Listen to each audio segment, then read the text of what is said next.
Tafiki NIM 2110318 dari kelas Ilmu Komunikasi 2A. Saya akan membacakan berita tentang menanggapi pro dan kontra pernyataan jaringan SID mengenai pandemi COVID-19. Beberapa waktu terakhir, warganet dihebohkan dengan pernyataan dari Igede Ari Astina atau yang lebih populer dengan nama Jering SID. Betapa tidak, di tengah persebaran pandemi COVID-19, beliau menyatakan bahwa virus ini tidak seberbahaya persepsi yang sudah dipahat sedemikian rupa oleh mainstream media. Beliau pula mengatakan bahwa kita masyarakat Indonesia harus turun ke jalan dan menuntut pemerintah supaya kita kembali hidup normal. Rabu 29 April lalu, Jering pun sempat mengadakan siaran langsung melalui platform media sosial Instagram bersama Dr. Tirta. Dalam video siaran langsung tersebut, suara sempat terputus manakala beliau berbicara. Memangnya beliau pernah ngomong apa sih di media kok sampai segempar itu, sampai live di Instagram saja diganggu. Dalam pengakuan sebetulnya, beliau memiliki niat baik, yakini meredakan ketakutan masyarakat, sebab faktanya faktor ketakutan justru memiliki pengaruh yang begitu besar terhadap potensi kesembuhan pasien. Pernyataan-pernyataan tersebut diwarnai komentar berbeda-beda. Terdapat komentar yang menentang trauma mengenai pendapat bahwa pembatasan sosial tak diperlukan serta ajakan kembali pada hidup normal. Jika ditinjau dari sisi sang bicara, beliau memang seseorang yang sangat memperdulikan sesama traumanya masyarakat kelas menengah ke bawah. Seperti kita ketahui, beliau sempat menjadi garda dalam penantangan proyek reklamasi Teluk Benoa dalam niat memperjuangkan masyarakat Bali juga sebelumnya. Beliau menyatakan pembatasan sosial tersebut tidak diperlukan sebab pembatasan ini telah menyebabkan melemahnya kondisi ekonomi, tentunya berimbas pada kehidupan masyarakat dari golongan lowest class. Ketika beliau melakukan video conferences dengan Aiman Wicaksono di Kompas TV beberapa waktu lalu pun beliau menyatakan bahwa semestinya setiap daerah pembatasan tidak disematkan. Bali bukan Jakarta, Jakarta bukan Bali, begitulah kira-kira. Tetapi jika menuai banyak protes pun bukan pula tanpa sebab. Kebanyakan komentar negatif yang menghujat jatuh dengan nada pembelaan terhadap tenaga medis yang mana telah begitu banyak korban berjatuhan serta kewalahan. Mereka yang di garda terdepan sering membuncahnya angka korban.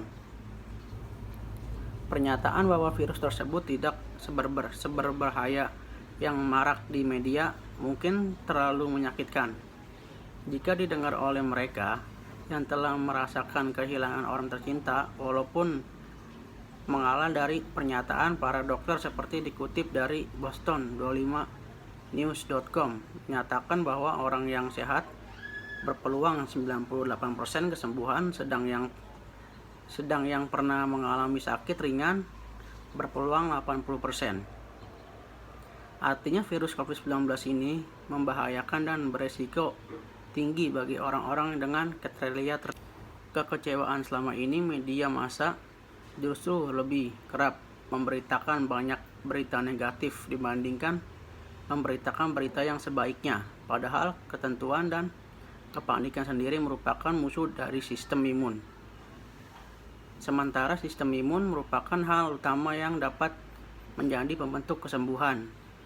Di antara pernyataan-pernyataan beliau, terlepas dari posisi saya yang tidak bermaksud dengan menyudutkan mereka maupun membela, saya pribadi mengaminkan serta menggarisbawahi suatu hal ini.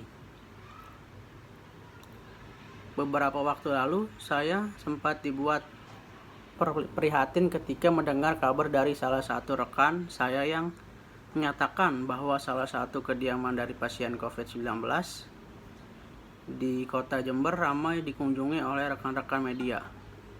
Hal ini tertentu kurang tepat di mana semestinya identitas dirahasiakan demi menjaga kondisi psikis, alih-alih diberitakan jika tujuannya adalah untuk kepentingan pribadi maupun pekerjaan.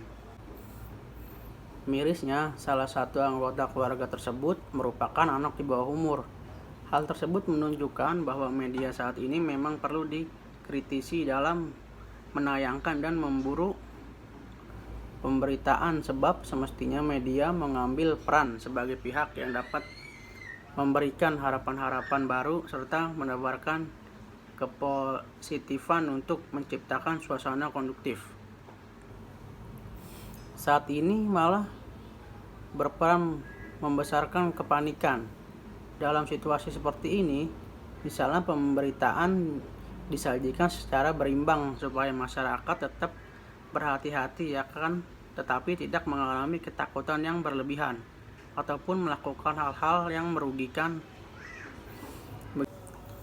Jering SID sebut COVID-19 adalah skema bisnis. Hal pertama yang membuat sosok Jering kontroversial adalah terkait pernyataan yang mengaitkan COVID-19 dengan teori konspirasi. Dia yakin bahwa pandemi itu merupakan skema bisnis dari WHO dan Bill Gates. Masih belum percaya jika COVID-19 ini skema bisnis. Masih mikir WHO dan Gates bertujuan mulia. Buka matamu Indonesia, kalau dijajah jangan diam saja, ungkapan Jering seperti dikutip dari Instagram pada 22 Mei 2020. Dan Jering siap disuntik virus corona, percaya bahwa COVID-19 tidak seberbahaya seperti berita yang tersebar. Jering nekat menerima tantangan berbahaya, yaitu berani disuntikan virus corona dan berinteraksi langsung dengan para pasien COVID-19.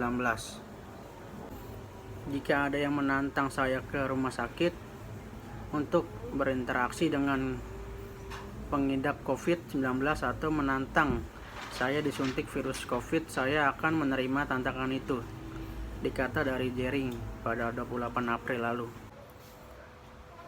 Tolak rapid dan swab test.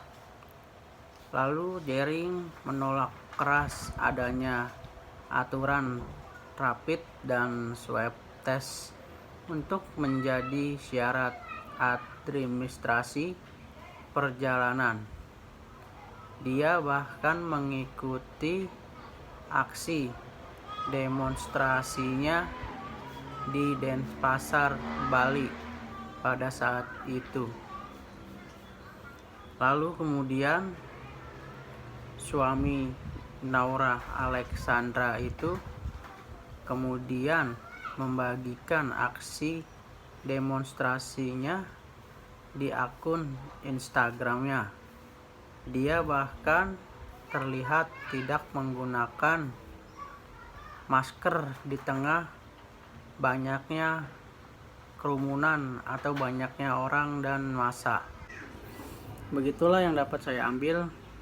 Kembali lagi saya menyatakan dalam tulisan ini tidak memihak ataupun cenderung kepada sudut tertentu, hanya mencoba menilik permasalahan dari berbagai cara sudut pandang lain-lain. Sekian dari video saya kali ini, kurang lebihnya mohon maaf. Assalamualaikum warahmatullahi wabarakatuh.